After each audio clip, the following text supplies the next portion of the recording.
and I'm here to read you a story. This is all about a bear. A bear can be happy. A bear can be sad.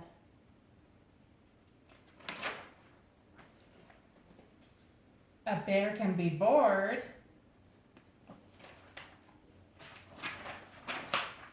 And a bear can be glad.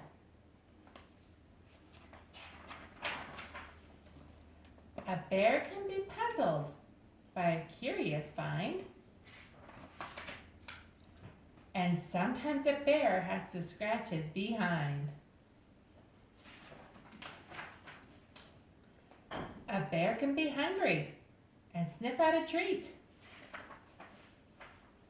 And no bear can resist something sticky and sweet.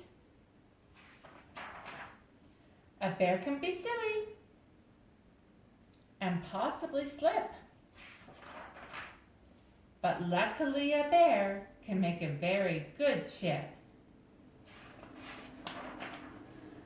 A bear can get sleepy and need a bear hug,